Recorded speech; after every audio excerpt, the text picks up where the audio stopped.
எந்த வகையிலும் பெற்றோர் மனம் கோணாமல் நடக்க வேண்டும். பெற்றோருடைய தேவைகளை தெளிவாக நிறைவேற்ற வேண்டும். பலா தக்குல்லஹுமா உஃபின், பெற்றோர்களை சி என்று சொல்லாதே. பலா தன்ஹருஹுமா, வெறுத்து விரட்டி பேசாதே. தாய் தகப்பனை போய் முறைச்சு நிக்க கூடாது. என்ன தகப்பன தாயே அவங்கள்ட்ட நெஞ்ச விரிச்சுலாம் நிக்க கூடாது. பலா தன்ஹருஹுமா வக்குல்லஹுமா கௌலன் கரீமா, கண்ணியமான வார்த்தைகளை பேசு. தாய் தகப்பன அருவருப்பான வார்த்தை, தாய் தகப்பன அசிங்கமான வார்த்தை, கண்ணியமா பேசு. சட்டங்க இது. என்ன திமிருகிறான்ல, உனக்கு என்ன யோகியதை இருக்கு? படைத்தவர் இல்லாட்ட நீ கிடையாது, அதுக்கு அடுத்து பெற்றோர் இல்லாட்ட நீ கிடையாது. எவ்வளவு பெரிய விஷயம் தெரியுமா உங்களுக்கு? சாதாரண விஷயமாங்க இது. அல்லாஹ்வை நீங்கள் பயந்தால் அடுத்தபடியாக ஜாக்கிரதையாக இருக்கிற விஷயம் பெற்றோர். இரக்கம் என்ற இறக்கையை பெற்றோர்களுக்கா தாழ்த்து. என்னத்தா என்னமா அவங்கள்ட்ட நிமிர்ந்து நடக்காத, ஆமா பேசாத, தாழ்த்து, ஒரு புஜத்தை தாழ்த்து. ஒரு ரப்ப ரஹமுமா கமா ரப்பயானி சகீரா, அல்லாஹ் சொல்லி தர்றான். உங்க அத்தா அம்மாக்கு ஏண்டுகள் எப்படி கேட்கணும்? யா அல்லாஹ், என்னை பெற்றெடுத்து பாதுகாத்து வளர்த்த எங்கள் பெற்றோர், அதனால ரஹ்மானே என் பெற்றோருக்கு நீ அருள் செய்வாயாக. அவர்கள் என்னை சின்ன வயதிலிருந்து பெற்றெடுத்து வளர்த்து ஒரு ஆளாக்கி விட்டுருக்காங்க. எவ்வளவு பெரிய கஷ்டப்பட்டிருப்பாங்க, எவ்வளவு துன்பப்பட்டிருப்பாங்க. நீ இன்னைக்கு 2 வயசு பிள்ளைய கஷ்டப்பட்டு பெத்து வளர்க்கறீல, உன் பையன் 10-15 இதை மாதிரி தான் உங்க அம்மாவனை வளர்த்திருப்பாங்க, உங்க அத்தாவனை வளர்த்திருப்பாரு. இது யாருமே யோசிக்கிறது இல்லை. அஸ்ஸலாமு அலைக்கும் வரஹ்மத்துல்லாஹி வபரகாத்துஹு. அன்பிற்குரிய பெரியவர்களே, தாய்மார்களே, சகோதர சகோதரிகளே, குடும்பத்தோடு சொர்க்கம் செல்ல வேண்டும் என்ற கருத்தில் பேச வேண்டும் என்று எனக்கு தலைப்பு தரப்பட்டிருக்கிறது. இந்த தலைப்பில் குறிப்பாக ஒரு சில விஷயத்தை எடுத்து பேசுகிறேன். குடும்பத்தோடு சொர்க்கம் போகணும் என்றால் இந்த குடும்பத்தில் தலைமை யார்? உயர்வாக இருப்பவர்கள் யார்? பெற்றோர், தாய் தந்தையர். இந்த தாய் தந்தை விஷயத்தில் இஸ்லாம் என்ன சொல்கிறது? தாய் தந்தையர்களை நாம் மதித்தால், அவன்படி இஸ்லாம் சொல்லக்கூடிய முறைப்படி நடந்தால் எவ்வளவு உயர்வாக நம்முடைய வாழ்க்கை இம்மையிலும் மறுமையிலும் அமையும், சொர்க்கம் கிடைக்கும் என்பது பற்றி தெரிந்து கொள்வதற்காக அந்த விஷயத்தை பேசுகிறேன். இணை வைத்தல் எவ்வளவு மோசமானதோ அதற்கு அடுத்தபடியான பாவம் மோசமானது என்ன தெரியுமா? பெற்றோர்களை துன்புறுத்துவது. அதனால்தான் இந்த தலைப்பை குறிப்பாக பேசலாம் என்று நான் நினைக்கிறேன். ஒரு 2 வசனத்தை நான் சொல்லிவிட்டு செய்திக்கலாம் வர்றேன். திருமறை குர்ஆனுடைய வசனங்களை கேட்பதனுடைய நோக்கம் என்ன? எதனால் கேட்கிறோம்? 2 வசனம் எல்லா தலைப்புகளுக்கும் பொருந்தக்கூடிய வசனத்தை நான் இப்பொழுது பேசுகிறேன். எல்லாத்துக்கும் பொருத்தமான ஒரு விஷயம் அது.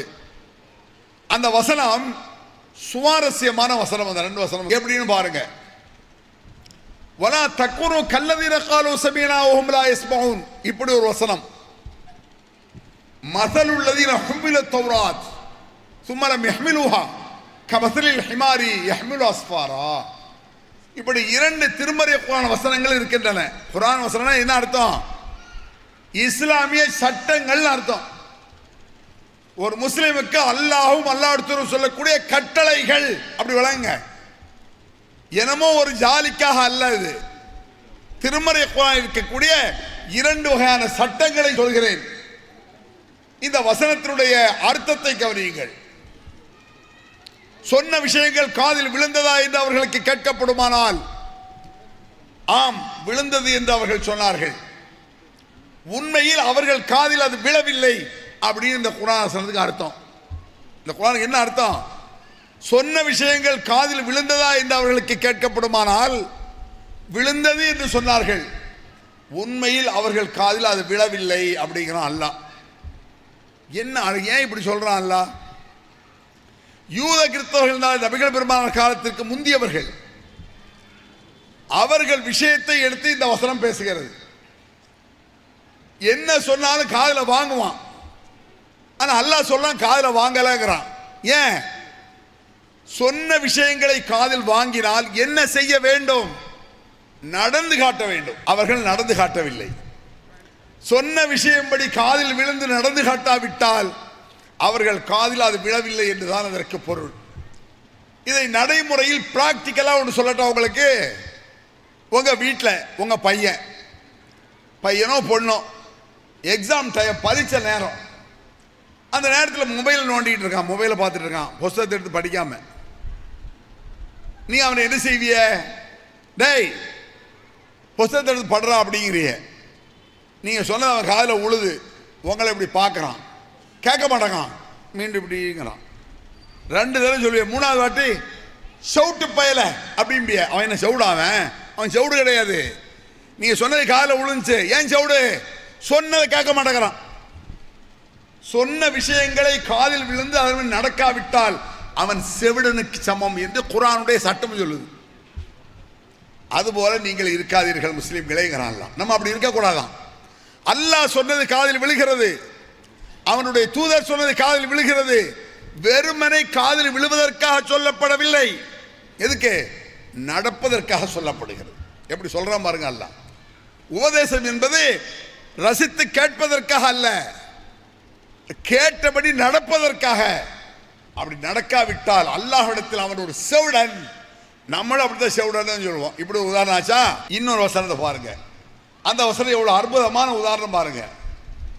தௌராத் வேதம், குர்ஆன் ஒரு வேதம் தானே, அல்லாஹ்வுடைய கலாம் தானே வேதம்.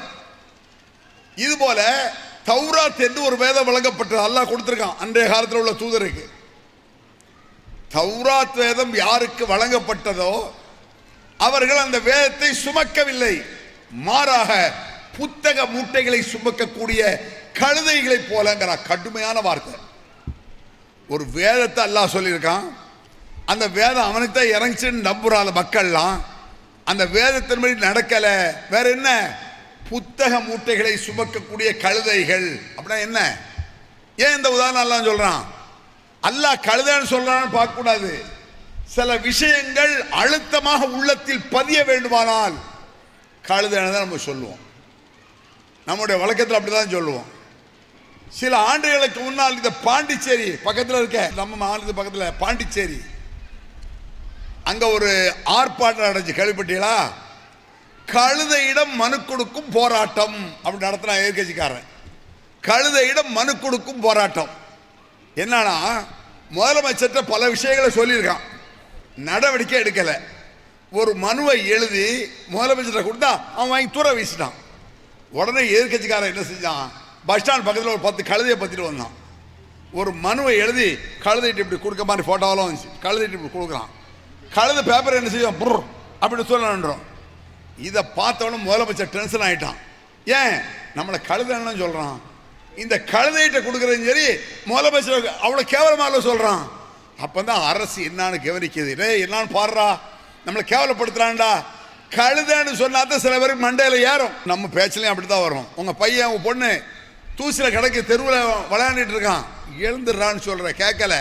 ஏடா நீ கழுதையாடா இப்படி மண்ணில் பொருளான்னு கேட்போம். இது போன்ற ஒரு அருமையான உதாரணத்தை திருமறை குர்ஆன் சொல்லுகிறது. யாருக்கு வேதம் அருளப்பட்டதோ அவர்கள் அந்த வேதத்தை ஏற்றுக்கொள்ளவில்லை, மாறாக புத்தக மூட்டைகளை சுமக்கக்கூடிய கழுதைகள். அப்படின்னா திருமறை குர்ஆன் நமக்கு இறங்கி இருக்கு. ரசூலுல்லாஹ் இறை தூதரா வந்து சொல்லியிருக்காங்க. குர்ஆன் நம்ம ஏற்றுக்கிட்டோம், ஹதீஸை ஏற்றுக்கிட்டோம், ஏற்றுக்கொண்டு அதன் மாதிரி நடக்காவிட்டால் நாம் யார்? இதே உதாரணம் தான். அதாவது ஒரு ஆலிம்சா வர்றார், ஒரு பெரிய அஜர்த்துன்னு வச்சுக்கிட்டுங்கள. இப்போமெல்லாம் ஆலிம்சாக்கள் பெரிய மதிப்பெல்லாம் இல்லை, எல்லாம் ஒன்று நம்ம மக்கள்கிட்ட விலைக்கு தள்ளிட்டோம். ஒரு 40 வருஷத்துக்கு முன்னால பயங்கரமான மதிப்பு ஆலிம்சா காணும். பஹருல் உலூம் கன்சுல் உலூம்னா போட்டு வர வைப்பாங்க. கன்சுல் உலூம்னா என்ன? கல்வியின் பெட்டகமே வருக, பஹருல் உலூம் கல்வி கடலே வருக அப்படி போடுவாங்க. இந்த அஜர்த்மார்களை வரவேற்கா பெரிய பெரிய மார்சாக்கள்ல பெரிய பெரிய ஊர்களில் மீலாது விழா நடத்துவானே, இப்படி தான் வரவேற்பாங்க. இதுக்கு அர்த்தம் என்ன? குர்ஆன் ஹதீஸை கரைச்சி குடிச்சிருக்காரு அப்படின்னு நினச்சிக்கிட்டிய. குர்ஆன் ஹதீஸை தெரிந்து விட்டால் அவர் இஸ்லாமிய அறிவாளி கிடையாது. குர்ஆன் ஹதீஸ் படி நடப்பவன் தான் இஸ்லாமிய அறிவாளி. 1000 ஹதீஸ்களை, லட்சம் வசனங்களை நான் தெரிந்தாலும் சரி, அதன்படி நடக்காவிட்டால் நான் ஒரு புத்தக மூட்டைகளை சுமக்கக்கூடிய கழுதை. அப்படின்னா ஒரு கழுதை இருக்கு அப்படி வச்சுக்கிடுங்க, கற்பனை செஞ்சு பாருங்க. ஒரு கழுதை முதுகுல குர்ஆனை தூக்கி கட்டியாச்சு, ஹதீஸ் எல்லா ஹதீஸையும் தூக்கி கட்டியாச்சு. மொத்த இஸ்லாம் கழுதை முதுகுல இருக்குன்னு வச்சுக்குவோம். எல்லாத்தையும் கட்டி வருது அந்த கழுதை. அந்த கழுதையை பார்த்து யாராவது வாங்க அஜர்த்து ஆலிம்சா அவர்களே வருகன்னு சொல்லுவீங்களா? சொல்ல மாட்டேன். ஏன்? கழுத முதுகில் குர்ஆனை இருந்து என்ன பயன் என்று கேட்போம். இதை மனசில் வச்சுக்கணும். எந்த குர்ஆன் வசனங்களை கேட்பதற்காக பேசவில்லை, நடப்பதற்காக பேசப்படுகிறது. அல்லாஹ்வுடைய சொல், அவன் தூதருடைய சொல் கேட்பதற்கா நடப்பதற்கா? கேட்டு நடப்பதற்கு. அதனால்தான் இது போன்ற கூட்டங்களை நாம் நடத்துகிறோம் என்பதை கவனத்தில் கொண்டு இப்ப கவனிங்க, பெற்றோர் விஷயத்தில் திருமறை குர்ஆன் என்ன சொல்லுது அப்படின்னு பாருங்க. ஒரு வசனத்தை பாருங்க.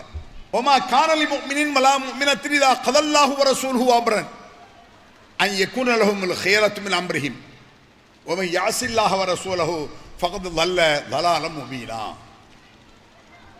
இது எல்லா தலைப்புகளுக்கும் பொருந்தக்கூடிய ஒரு அருமையான வசனம். இது ஈமான் கொண்டிருக்கக்கூடிய ஆணாக இருந்தாலும் சரி, பெண்ணாக இருந்தாலும் சரி, அல்லாஹ்வோ அவனுடைய தூதரோ ஒரு விஷயத்தில் தீர்ப்பு முடிவு சொன்ன பிறகு அந்த முடிவுக்கு மாற்றமாக நடக்கக்கூடாது.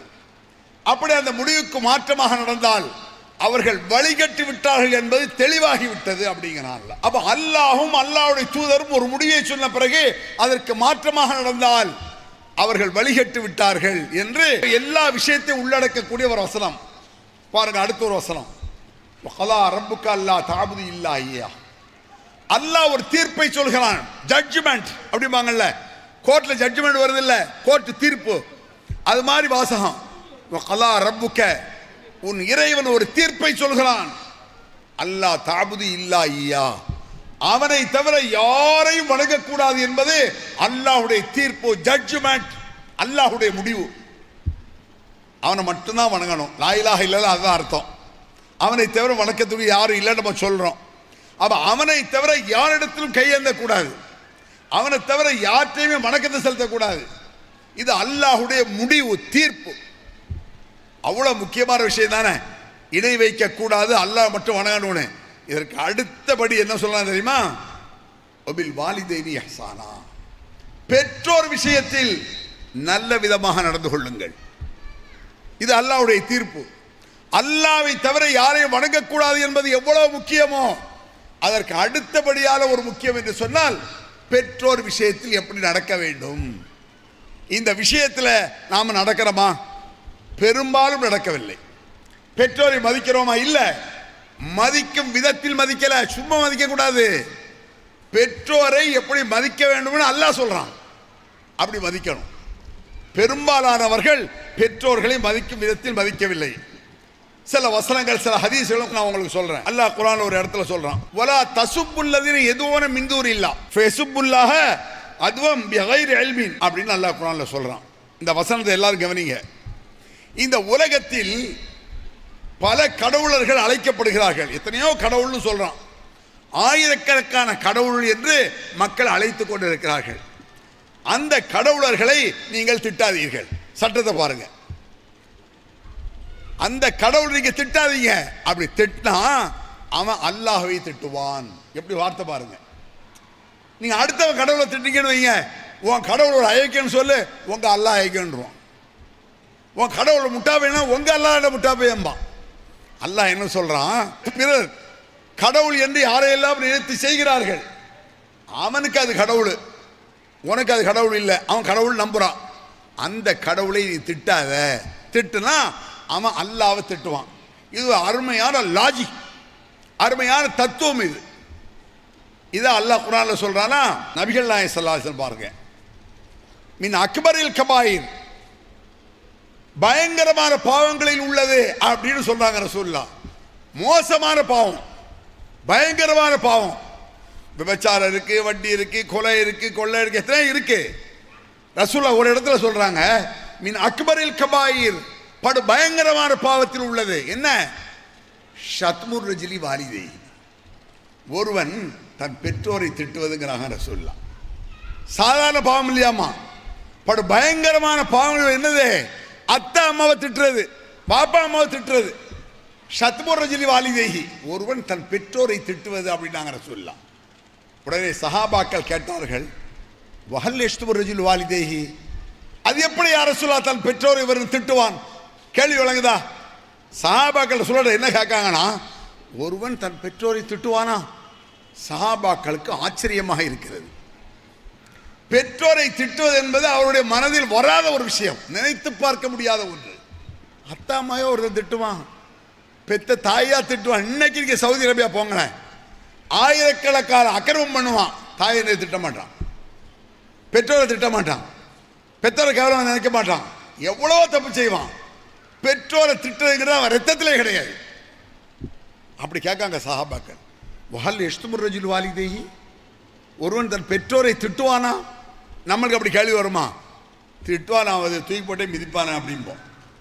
அப்படிதான் சொல்லுவான். ஏன் திட்ட மாட்டான்? சஹாபாக்கள் ஹல் யஷ்துமுர் ரஜுல் வாலிதைஹி, ஒரு பெற்றோர் எப்படி யார சொல்லா திட்டுவான்? திட்டுவான் அப்படிங்க யார சொல்லா. எப்படி? ஃபேசுப்பு அவர் ரஜுல் ஃபேசுப்பு அபாஹு ஃபேசுப்பு உம்முஹு ஃபேசுப்பு உம்முஹு. ஒருவன் இன்னொருவரின் தந்தையை திட்டுகிறான், உடனே அவன் இவன் தந்தையை திட்டுவான். ஒருவன் இன்னொருவரின் தாயை திட்டுகிறான், உடனே அவன் இவன் தாய். அதாவது ஒருவன் இன்னொரு பெற்றோரை திட்டினால் அவன் இவன் பெற்றோரை திட்டுவான். அப்படின்னா புரியுதா? ஒருவன் உங்களை திட்டுறான், நீங்க திட்டுறிய, மொப்ப ஒரு முட்டா பையன் சொல்லி பாருங்களேன், உங்க அப்ப தான் முட்டா பையன்டுவான். திட்டவனை திட்ட மாட்டான், திட்டவனை தான் அறிவுபூர்வமா திட்டணும், திட்டவனை திட்ட மாட்டான். நீ அவ அப்பா தான் திட்டின, உங்க அப்பா முட்டா பையன், உங்க அப்பா முட்டா பையன், உங்க அம்மா அப்படி சொல்லி போடுவான். அதான் ரசூல்லா சொல்றாங்க, நீ பிறருடைய பெற்றோரை திட்டாதே, பிறருடைய பெற்றோரை நீ திட்டினால் அவன் உன் பெற்றோரை திட்டுவான். ஆக நீ தான் உன் பெற்றோரை திட்ட வைத்தாய், நீ திட்டியதாக அர்த்தம். போ, எப்படி ஒரு அருமையான சட்டம் பார்த்தீங்களா? எவ்வளவு நுட்பமான சட்டம். அடே, உங்கள் தாய் தந்தையை பிறர் திட்டும்படி நடக்காத, அப்ப நீ எப்படி திட்ட முடியும்? பிறர் திட்டும்படியே நடக்கக்கூடாத நீ எப்படி திட்ட முடியும்? ஜாக்கிரதை அப்படிங்கிற ரசூல் ஸல்லல்லாஹு அலைஹி வஸல்லம். ஆக பிறர் திட்டும்படி நடந்தால் இது பயங்கரமான பாவம், சாதாரண பாவம் இல்லை. விபச்சாரம் பயங்கரமான பாவம் தானே, வட்டி பயங்கரமான பாவம் தானே, ஷிர்க்கு, ஷிர்க்குக்கு அடுத்தபடி ரசூலுல்லாஹ் எதான் சொல்றாங்க? ஒருவன் தன் பெற்றோரை நோவினைப்படுத்துவது, தன் பெற்றோரை கேவலப்படுத்துவது, தன் பெற்றோரை திட்டுவது படு பயங்கரமான பாவம்டா இது. நீ நேரடியாக திட்டாவிட்டாலும் இன்னொருவரை திட்டி அந்த சிக்கல் ஏற்படுத்தாது என்று நபிகள் நாயகம் ஸல்லல்லாஹு அலைஹி வஸல்லம் சொல்றாங்க. பாருங்க, திருமறை குர்ஆன்ல பல்வேறு வசனங்கள் பொதுவாக இருக்கு. இந்த பெற்றோரை பற்றி என்ன வருதுன்னு தெரியுமா உங்களுக்கு?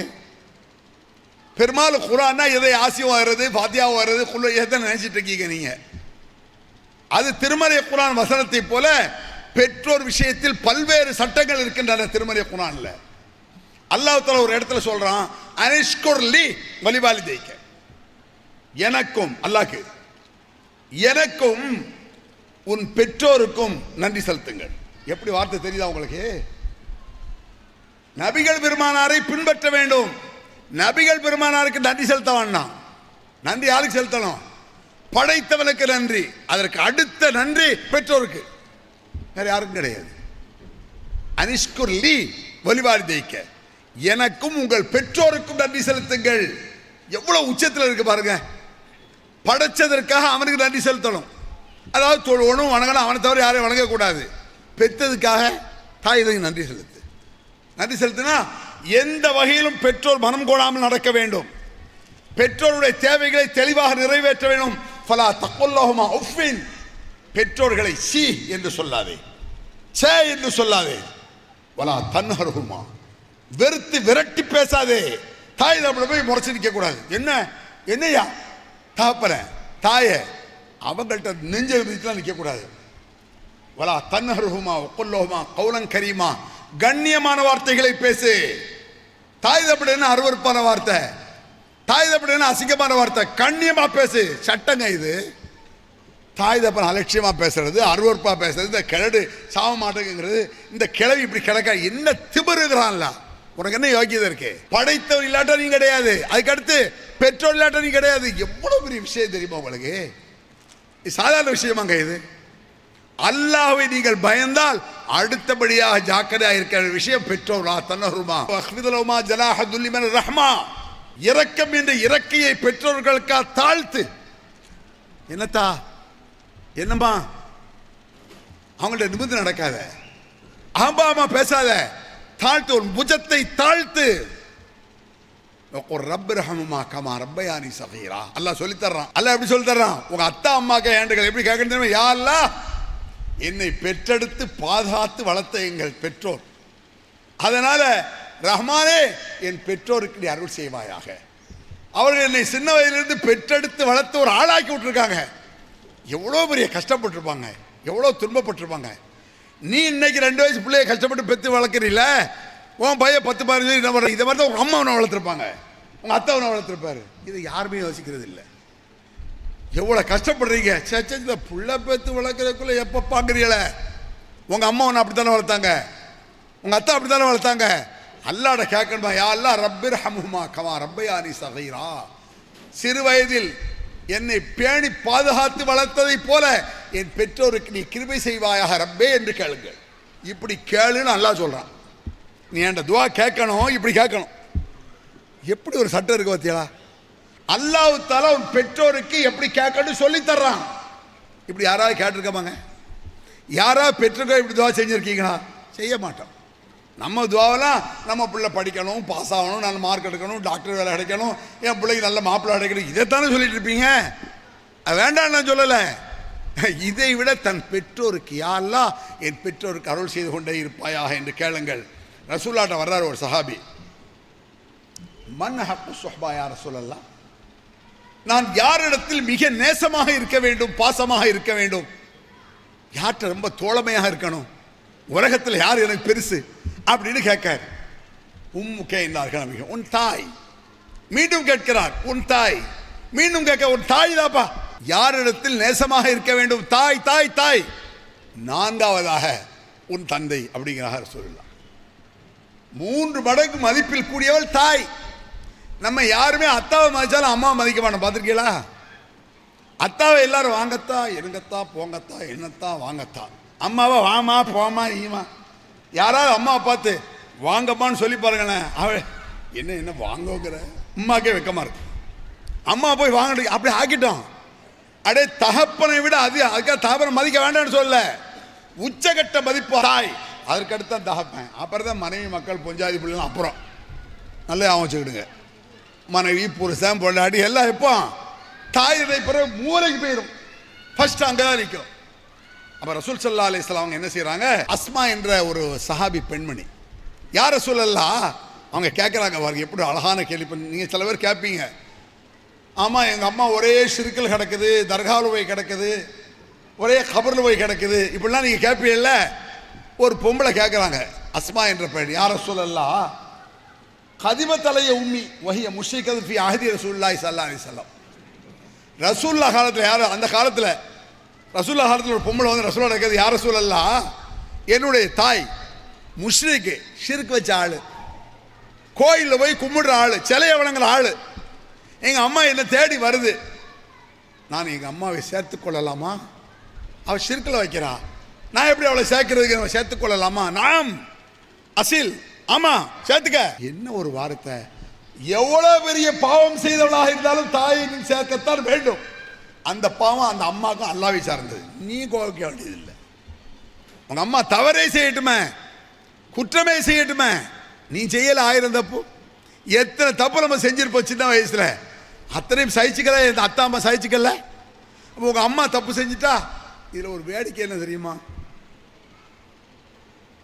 பெண்கள் பெரும்பாலும் புருஷன்ட்ட சொல்லுவாங்க, ஏங்க உங்கள் அம்மாவை பாருங்க, உன் தங்கச்சி பிள்ளைகளை தூக்கி தூக்கி கொஞ்சுது, நம்ம பிள்ளைய கொஞ்சலை.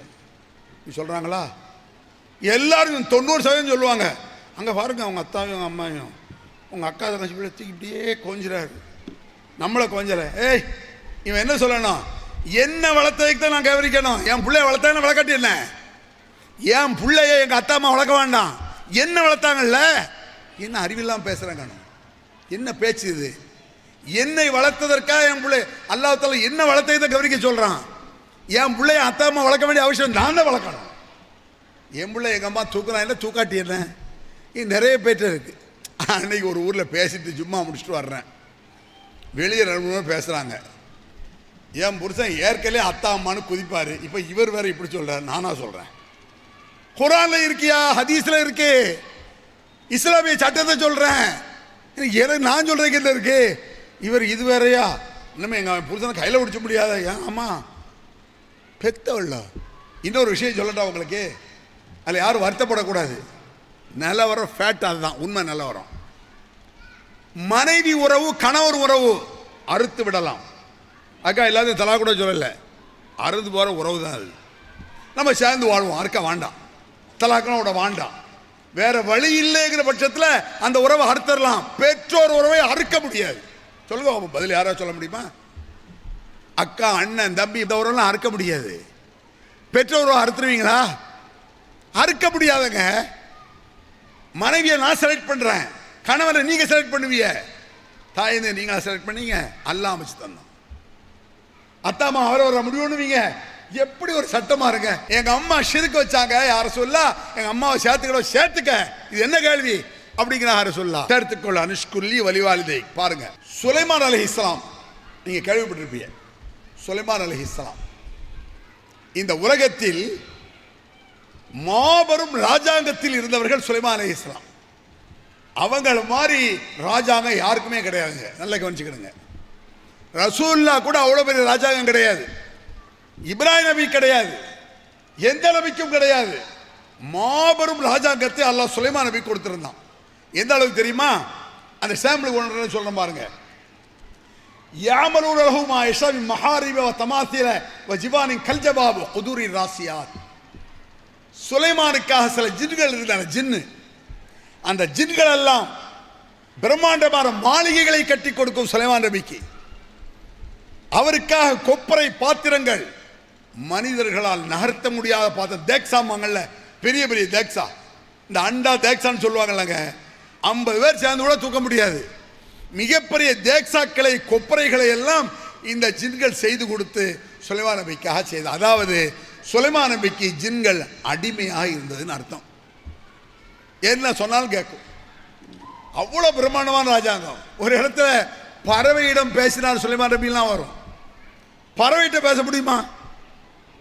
எறும்பு பேசுறது சுலைமான் நபிக்கு தெரியுமாமா? கேள்விப்பட்டீங்களா? ஃபதபஸ்ஸம லாஹிக மின் கௌலிஹா. அந்த எறும்புகள் பேசிக்கொண்டதை காதில் விழுந்து சுலைமான் நபி சிரித்தார் குர்ஆன்ல இருக்கு. எறும்பு பேசுற யாருக்கா காலில் விழுமாங்க? அப்ப எவ்வளவு பெரிய அற்புதத்தை அல்லாஹ் சுலைமான் நபி கொடுத்துருப்பான். இப்போ இத்தனை கொசுவெல்லாம் நாந்திட்டு இருக்கோம். ஒரு கொசு 2 கொசு பேசுது, ஒரு ஆளுக்கு மட்டும் காதில் இட்டுனா, ஏய் இவரை கடிக்க வேண்டாம், அந்த குண்டா இருக்கார் அவரை போய் கடிப்போம், உங்க காதில் விழுந்தா சிரிப்பு அடக்க முடியுமா? சுலைமான் நபி சிரிக்காரு. அந்த எறும்புகள் பேசிக்கொண்டதை பார்த்து சிரித்தார். அவ்வளோ பெரிய ஒரு நுட்பத்தை அல்லாஹ் சொல்லி கொடுத்துருக்கான். ஜின்கள் பராக்கிரமசாலிகள். ஜின்கள் எல்லாம் மனிதர்களால் கட்ட முடியாத மிகப்பெரிய பிரம்மாண்டமான பெரும்பெரும் ராட்சச மிஷின்கள் தான் வந்து தூக்கணும், கிரைன்கள் வந்து தூக்க வேண்டிய பெரும்பெரும் பாறைகளை ஜின்கள் எல்லாம் அசால்ட்டா தூக்கி வச்சிடும். பைத்துல் முகத்தஸை கட்டியது கேள்விப்பட்டிருப்பிய. சுலைமான் அலைஹிஸ்ஸலாம் காலத்தில் ஜின்கள் கட்டியதுங்கிறான்ல. அப்போ சுலைமான் நபி சொல்லத்தான் அது கேட்டிருக்கு. இன்னொரு வாசனம் பாருங்க,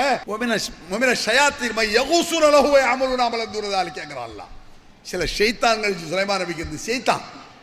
ஷைத்தான்கள் சுலைமான் நபிக்கு இருந்த என்ன வேலை? முத்து குளித்து வர்ற வேலை. ஏய் 4 ஷைத்தாங்க வாங்கடா, அந்த கடல் போய் முத்து எடுத்துட்டு வாங்கடா, எடுத்துட்டு வந்துடும்.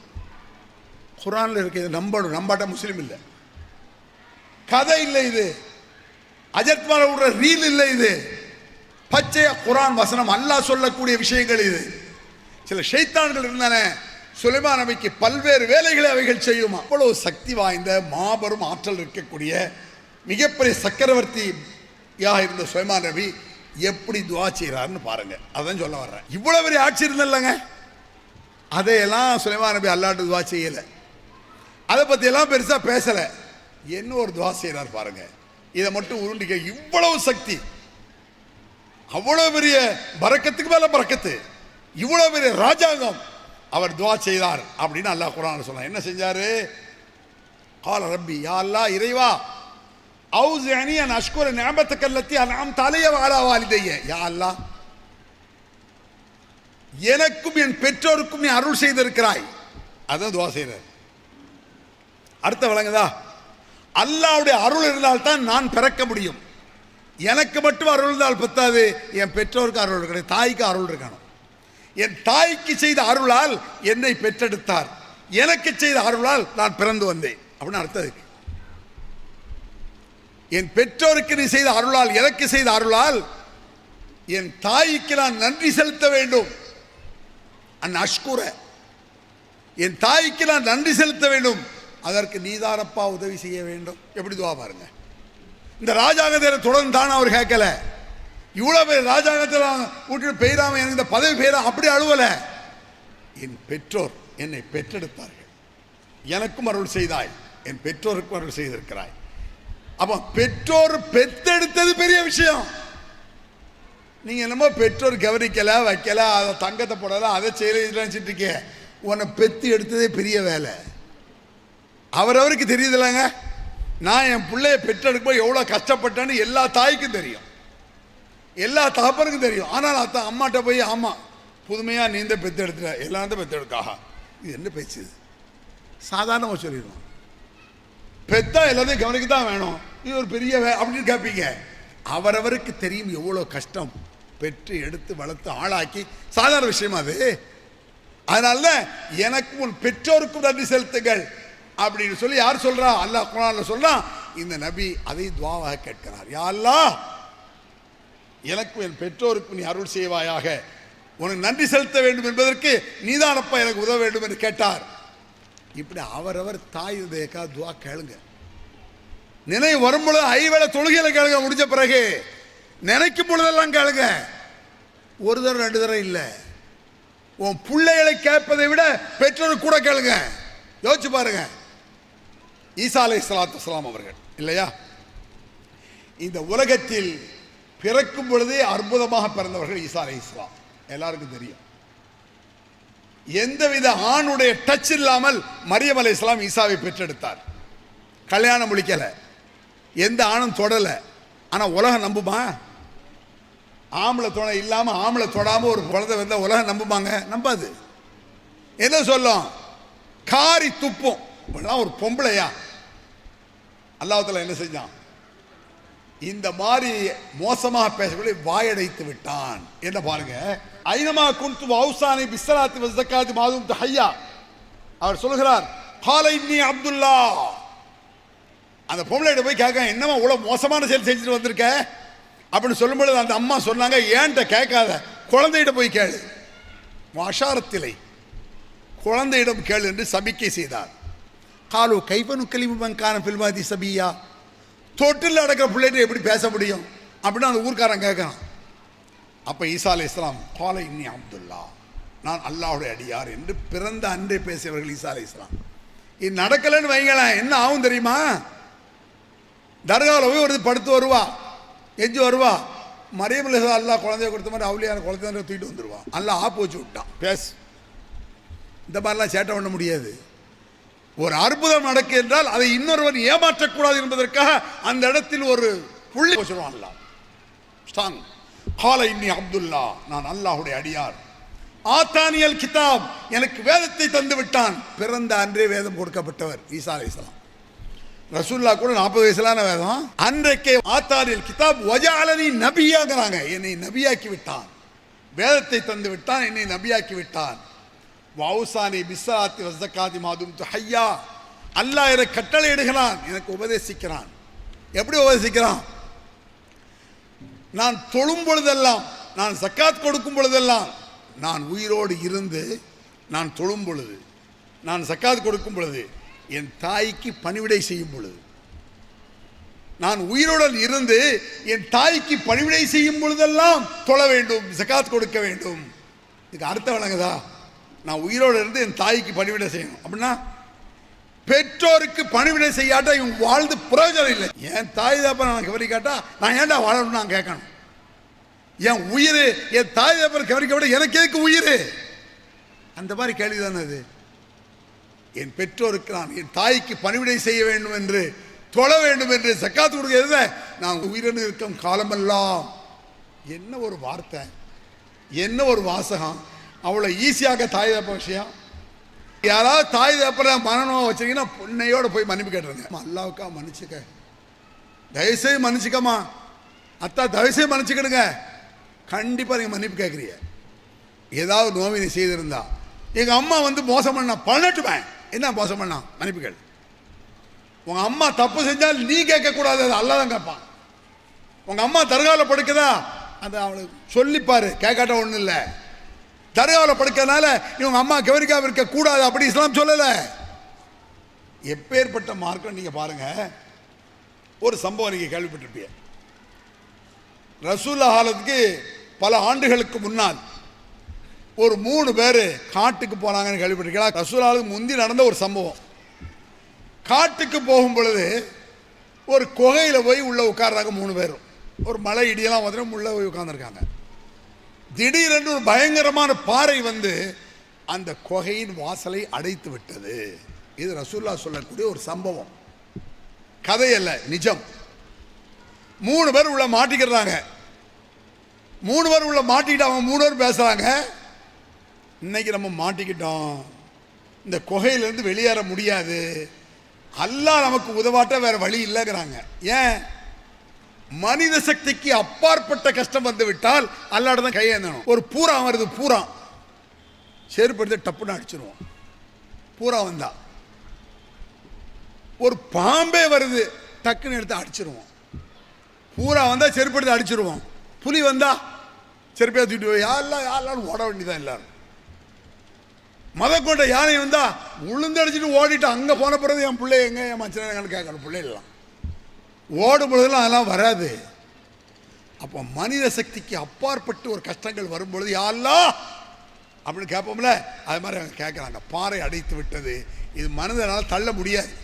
3 பேர் இல்லை 30 பேர் சேர்ந்தாலும் தள்ள முடியாது. அவ்வளோ பயங்கரமான பாறை, ராட்சச பாறை அடைத்து விட்டது. அதில் ஒரு ஆள் துவா செய்கிறார், யா அல்லாஹ், நான் ஒரு பெண்ணிடத்தில் தவறு செய்த எத்தனைத்தேன், தயாரானேன்.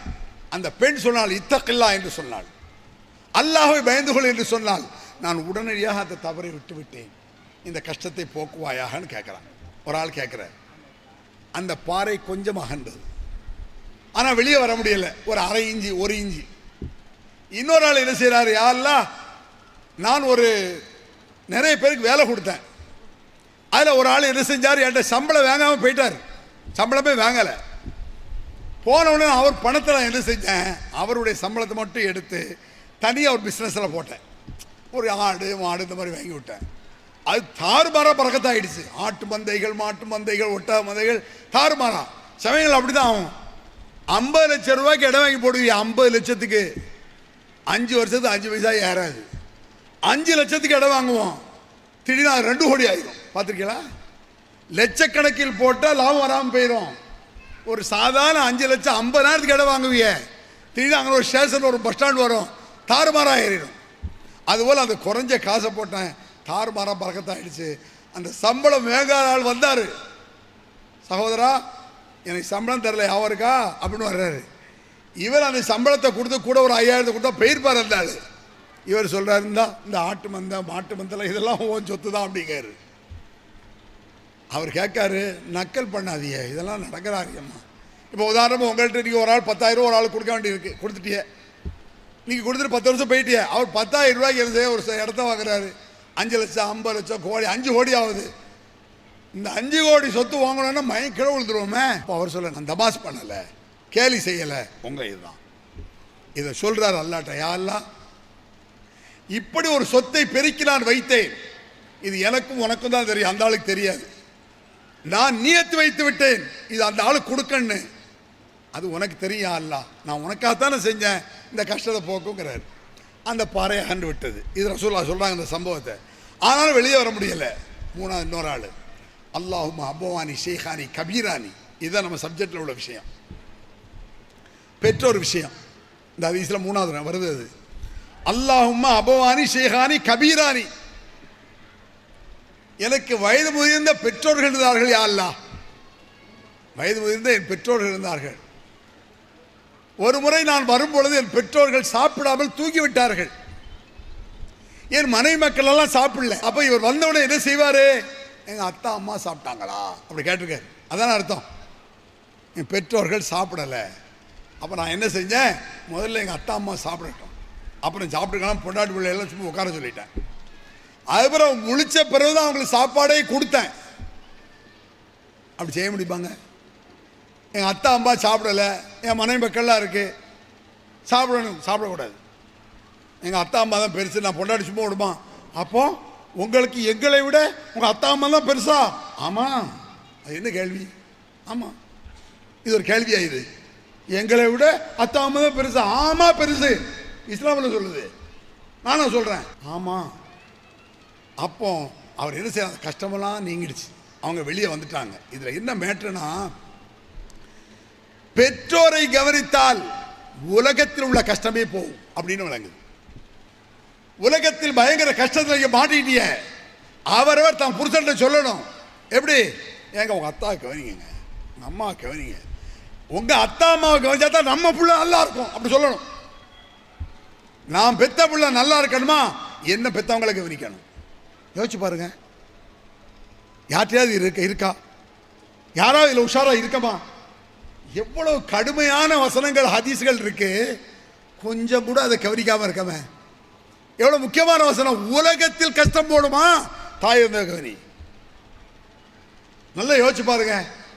நீங்க நல்ல கவனிச்சு மனம் ஓந்து பெற்றோர் கையெழுந்துட்டா, யாரெல்லாம் என் புள்ள மாதிரி ஒரு நல்ல புள்ள இல்லை, அவனுக்கு எந்த கஷ்டத்தையும் கொடுக்காத ரப்பே என்று ஒரு தாய் கேட்டால், ஒரு தந்தை கேட்டு விட்டால், அதுக்கு மேலே ஒரு துவா இருக்கா நான் கேட்குறேன். மனப்பூர்வமாக அவங்க அத்தா அம்மா கேட்குறாங்க, என் பிள்ளை கஷ்டத்தை கொடுக்காத யாரெல்லாம், ஒரு சின்ன பிரச்சனாலும் என்ன கவனிக்கிறான் என் பிள்ளை என் பொண்ணு, அப்படி ஓடி வருது, அவங்களுக்கெல்லாம் கஷ்டத்தை கொடுக்காத. யோசிச்சு பாருங்க எவ்வளோ அழகான ஒரு சட்டம்னு. அதுக்கு அடுத்து பாருங்க, அந்தவ மாலுக்கலி அபிக்கன்னாங்க ரசூலுல்லாஹ். நபிகள் பெருமானார் சொன்னார், அந்தவ மாலுக்கலி அபிக்கன்னாங்க ரசூலுல்லாஹ், நீயும் உன் சொத்தும் உன் தந்தைக்கு சொந்தமானவர்கள். ஹதீஸ் எப்படி இருக்கு? என்ன பெருசா, நீயும் உன் சொத்து தந்தைக்கு சொந்தம். தந்தைக்கு சொந்தம்னா தாய்க்கு அதுக்கு மேல சொந்தம் 3 மடங்கு இருக்கு. நீயும் உன் சொத்தும் தந்தைக்கு சொந்தம். நீங்க அர்த்தம் வழங்குதா? ஒரு ஆம்பளை வர்றாரு, பாக்கெட்ல ஒரு 1000 ரூபா வச்சிருந்தானே, எங்கேயாவது கேட்கிறாரு. அத்தா சொல்றாரு, நான் தான் வாப்பா எடுத்தேன், உனக்கு எதுக்கு தான் காசு, அதை 3 நாள் சாப்பிட்றிய அப்படின்னு சொல்றாரு. ஒய்ஃப் எடுத்தா, பொண்டாடி எடுத்தா, நான் தான் எடுத்தேன், நீ தான் எடுத்தியா, போதுமா 500 ரூபா வேணுமா? என்ன அநியாயம் இது, என்ன அக்கிரமம் இது? பெத்த தகப்ப எடுத்திருக்காரு, பெத்த தாய் எடுத்திருக்கா, உனக்கு எது காசு அப்படி கேட்க வேண்டியது இல்லையே. அவங்க எடுத்தா பேசாம வாய் முடிச்சுமாரு. அந்த மாலுக்கல் அபிக்க. அது மட்டுமல்ல, அல் மர்அத்து ராயத்துல் அலா பைத்தி ஜௌஜிஹா, ஒரு பெண் தன் கணவனின் சொத்தை பாதுகாக்க கடமைப்பட்டவள். தெரியுமா? ஒரு பெண் இருக்கால, புருஷன் சொத்தை பாதுகாக்கணும். ஒரு தகப்ப இருக்கான, புள்ள சொத்தை எடுத்துக்கலாம். இவ்வளவு சட்டம் இருக்கு. ஒரு பெண்ணிட்ட கேள்வி கேட்கலாம். ஒரு கொடுமை என்ன தெரியுமா? சில பேர் தான் தாய் தகப்பனுக்கு காசு கொடுக்கறதே பொண்டாடிக்கு தெரியாமல் கொடுப்பான். பார்த்துருக்கீங்களா? ஏம்மா இந்தாங்க 500 ரூபா, என் பொண்டாட்ட சொல்கிறாரு, ஆமாப்பா தெரிஞ்சா 10 கிலோ ஆயிடுவான். என்ன கொடுமைடா, என் தாய்க்கு காசு கொடுக்க என் பொண்டாடிக்கு தெரியக்கூடாது, என்ன அநியாயம் இது? யோசிச்சு பாருங்க. அத்தா அம்மாவுக்கு தெரியாமல் கொடுக்கணும். ஏன்? அம்மா சத்தம் போடும், என்னடா இவ்வளோ காசு கொடுக்க, வீணா போயிட போறா, குறைச்சு கொடு. தாய் சொல்லலாம், மனைவி சொல்ல முடியாது. இஸ்லாத்தில் நடைமுறையில் அப்படி இருக்கு, அது இஸ்லாம் கிடையாது. எவ்வளவு முசீபத்து நம்மள்ட்ட நிறைஞ்சு கிடக்குன்னு நினைக்கிறீங்க? சும்மாவா? ஒமா கானலி முஃமினின் வலா முஃமினத்தின் இதா கதல்லாஹு வ ரசூலுஹு அம்ரன் அன் யகூன லஹுல் ஹியரத்து மின் அம்ரிஹிம் வ யஅஸில்லாஹு வ ரசூலுஹு ஃபகத் ضل ضلالا முபீனா. இவ்வளவு நான் சொல்றது இஸ்லாமிய சட்டம் தானே? அல்லாஹ்வும் அல்லாஹ்வுடைய தூதரும் சொல்ற சட்டம் தானே? அல்லாஹ்வும் அல்லாஹ்வுடைய தூதரும் ஒரு சட்டத்தை சொல்லிவிட்டால், ஈமான் கொண்ட முஸ்லிமான ஆணாக இருந்தாலும் சரி, பெண்ணாக இருந்தாலும் சரி, அதற்கு மாற்றமாக நடந்தால் வழிகேடு. சட்டம் இப்படி சொல்லுது, உங்க இஷ்டப்படலாம் நடக்க முடியாது. அவ்வளோ அழுத்தம் திருத்தமாக திருமறை குர்ஆன் பேசுகிறது என்பது அன்புள்ள சகோதரர்களே. இடத்துல நான் சொல்லிடுறேன், முக்கியமான ஒரு விஷயம் இது. விதிவிலக்கு என்ன? வயின் ஜாஹதாக்கால் துஷ்டிகபி மாலை சிலக்கபி எல்மோ. உங்கள் பெற்றோர் எனக்கு இணை வைக்க வேண்டும் என்று அவர்கள் உன்னை தூண்டினார், வற்புறுத்தினார். நான் ஒரு தரகாக்கு வா, அந்த தரகாவில் போய் கேட்போம் அப்படி வற்புறுத்தினால் கட்டுப்படாதே, அது வேற சமாச்சாரம். லா தாத்தலி மஹ்லூக்கின் ஃபீ மஅசியத்தில் காலிக் என்றார்கள் நபிகள் நாயகம். படைத்தவனுக்கு மாறு செய்யும் விஷயத்தில் பெற்றோருக்கு கட்டுப்படக்கூடாது. படைத்தவனுக்கு மாறு செய்யல கட்டுப்படக்கூடாது. அம்மா கேட்குறாங்க, தம்பி எனக்கு உடம்பு சரியில்லைப்பா, ஒரு 500 ரூபா தான் கேட்குறாங்க. எதுக்குமா? ஆஸ்பத்திரிக்கு. பரவாயில்ல 1000 ரூபா வச்சுக்க போ. 1000 ரூபா சொல்லுது. எப்பா ஆஸ்பத்திரி போயிட்டு வந்துட்டேன் நோய்க்கு, ஆனால் கால் வலி தீரலை. சரி, அதுக்கு என்னம்மா செய்யணும்? நாகூர் தர்கா வரைக்கும் போயிட்டு வந்த ஒரு 500 ரூபா தான், நயா பைசா கிடையாது, உட்காருமா. நாகூர் தர்காவாம அதுக்கு தர மாட்டேன். குற்றத்தில் கட்டுப்படுதல் என்பது கிடையாது. அத்தா சொல்றாரு, மகனே பிரியாணி சாப்பிட்ற படம் ஆச்சுரா, எனக்கு ஒரு அருமையான பிரியாணி வாங்கி தாங்கிறார். விருதா தான் பிரியாணி சாப்பிட்டு அத்தா சொல்றாரு, மகனே ஒரு குவார்டர் வாங்கி தாங்க. ஏத்தா அதெல்லாம் தர முடியாது. அத்தாவுக்கு ஒரு குவார்டரோட வாங்கி தர முடியாதா, கொடுக்க முடியுமா? இந்த விதி விலக்க விளக்கணும். இஸ்லாத்தில் குற்றம் செய்யும் விஷயத்தில் பெற்றோர் சொல்லி கேட்கக்கூடாது, கேட்க முடியாது. இஸ்லாத்தில் குற்றம் இல்லை என்றால் தாராளமாக கேட்க வேண்டும் என்பது கடமை. அவங்களுக்கு பணிவிடை செய்வது உன் மீது கடமை. மனைவி பிள்ளைகள் சொன்னாலும் முடிய போகடான்னு எங்கள் அத்தா அம்மா தான் ஃபர்ஸ்ட். அதுக்கு நீ மூணு பேசாம ரொம்ப பேசக்கூடாது. ஒரு வசனத்தை அல்லாஹ் சொல்றான். இருந்தால் முன் வருகிறார்கள் அப்படின்னா புரியுதா? ஒரு ஊர்ல நான் பேசுறேன், அதெல்லாம் பண்ணதில்லை. இந்த வரதட்சணை கொடுமையை பற்றி பேசுகிறேன். வரதட்சணை கடுமையானது, மோசமானது. ஏன்னா இந்த வரதட்சணை கேட்கக்கூடிய பெற்றோர்கள் மாப்பிள்ளைமாரெலாம் அவங்க மனுஷனே கிடையாது. தன் வீட்டில் தன் மனைவி பெண்குட்டி போட்டால் கவலைப்படுறான். எருவு மாடு பெண்குட்டி போட்டால் சந்தோஷப்படுறான். எருவு மாடு பெண்குட்டி போட்டால் சந்தோஷம். நம்ம மனைவி நம்ம புள்ள பொம்பளையிலே சந்தோஷப்பட மாட்டேங்கால. பெண்களுக்கு ஆம்பளை பிள்ளை பெற்றா, நான் ஆம்பளை சிங்கத்தை பெற்றிருக்கேன், பொம்பளை என்ன பேச்சு? பெண் நீயும் ஒரு பெண் தானே, ஆம்பளை சிங்கத்தை பெற்றிருக்கேன்.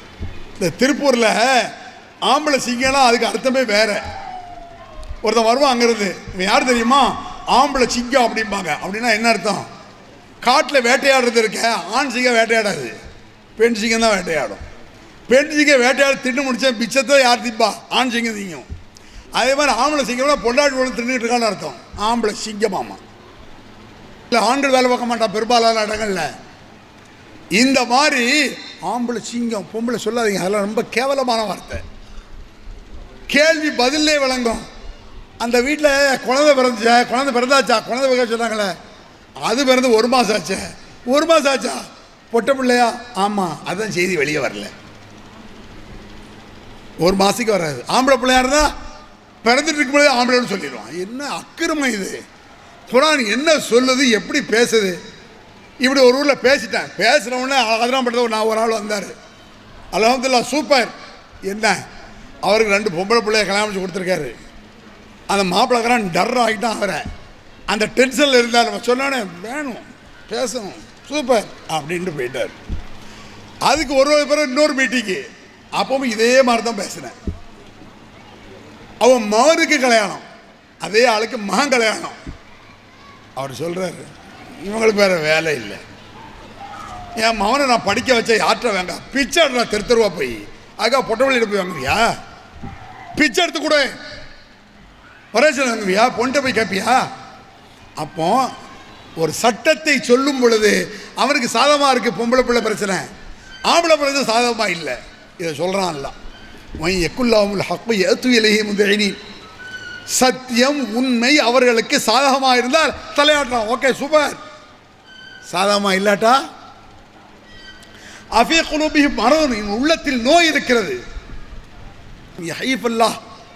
அல்லது அவனுடைய உள்ளம் சந்தேகத்திற்குரியதாக இருக்க, சந்தேகப்பட்டு இருக்கான். அல்லாஹும் அவனுடைய தூதரும் அநியாயம் செய்வார்கள் என்று இவர்கள் நினைக்கிறார்களா? ஏண்டா அல்லாஹ்வில் நம்பிக்கை இல்லை, படைச்சவன் நம்பிக்கை இல்லை, அவன் தூதர் அநியாயம் செய்வாரா? அப்ப நீ அநியாயக்காரன். சத்தியம் உனக்கு சாதப்படுறதா கோவப்படுற. இப்போ இந்த இடத்துல நான் சொல்லி முடிச்சிடுறேன். இவ்வளோ குரான் வசனத்தை நிறைய கேள்விப்பட்டியப்போம், எனக்கு பிறகு கேள்விப்பட போறிய. ஓகே, இப்போ எல்லாரும் என்ன முடிவு வேண்டியது தெரியுமா?